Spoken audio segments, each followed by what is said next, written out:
പണക്കാരനായ അബൂദർ ഗിഫാരി റളിയല്ലാഹു അൻഹു പാവപ്പെട്ട ബിലാൽ റളിയല്ലാഹു അൻഹു ഒരു സംസാരത്തിന്റെ ഇടയിൽ പെട്ടെന്ന് അബൂദർ ഗിഫാരി തങ്ങളുടെ നാവിൽ നിന്ന് അറിയാണ്ട് വീണുപോയി. എന്ത്? യമുന സൗദ, കറുത്ത പെണ്ണിന്റെ മോനെ വിളിച്ചുപോയി. അറിയാണ്ട് ബിലാൽ അങ്ങനെ തട്ടിപ്പോയി, ആകെ കുടുങ്ങി. ഉടനെ ബിലാൽ റളിയല്ലാഹു അൻഹു പോയി കോടതിയിലേക്ക്. ഇലാ ഹളറത്തി റസൂലില്ലാഹി സ്വല്ലല്ലാഹു അലൈഹി വസല്ലം, മുത്തനബി അല്ല അബൂദർ ഇങ്ങനെ വിളിച്ചത്.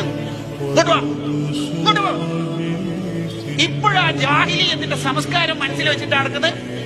അത് ഇതുവരെ പോയിട്ടില്ല, ഇസ്ലാമിലേക്ക് വന്നിട്ടു എന്നൊരു വർത്തമാനം പറഞ്ഞു. അബൂദർ ഇസ്ലാമിലേക്ക് 6ാമത് മെമ്പർഷിപ്പ് എടുത്ത പ്രഗത്ഭനായ പണക്കാരൻ, സ്വഹാബി, ഗോത്ര തലവൻ. ആ സ്വഹാബി തനന്റെ പൂച്ചയെ പോലെ അങ്ങോട്ട് ചുരുണ്ടുപോയി, തീർന്നുപോയി. ബിലാലങ്ങൾ പിറ്റേന്ന് സുബഹിക്ക് പള്ളിയിലേക്ക് വരുന്ന സമയത്ത് വഴിയിലുണ്ട് ഈ വെളുത്ത സ്വഹാബി കിടക്കുന്നു. എന്തേന്ന് വെച്ച്, നിങ്ങളാ കറുത്ത കാലോട്ട് അബൂദറിന്റെ ഈ കവിൾത്തടത്തിൽ ചവിട്ടാണ്, ഞാൻ വരൂല. അയ്യേ, അതിൽ ഇന്നലെ ബന്ധപ്പെടില്ല. നിങ്ങളിപ്പം ഒരു ബന്ധപ്പെടലൊക്കെ വേണ്ട, നിങ്ങളാ കാലോണ്ട് എന്നെ ചവിട്ടാണ്, ഞാൻ വരില്ല. എന്താ അബൂദറങ്ങളെ പറയണത്? നിങ്ങളെന്തീ പറയണത്? അതിൽ ഇന്നലെ വിട്ട് വിഷമം കൊണ്ട് പറഞ്ഞു എന്നെ ചവിട്ടണമെന്ന്.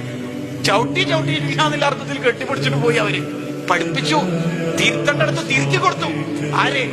മുഹമ്മദുർ റസൂലുള്ളാഹ് സ്വല്ലല്ലാഹു അലൈഹി വസല്ലം. നമുക്ക് നല്ല സ്വഭാവത്തിലേക്ക് വന്നൂടെ? ആരെയും വെറുപ്പിക്കാത്ത ജീവിതം ആയിക്കൂടെ നമ്മുടെ ഒക്കെ ആവണം.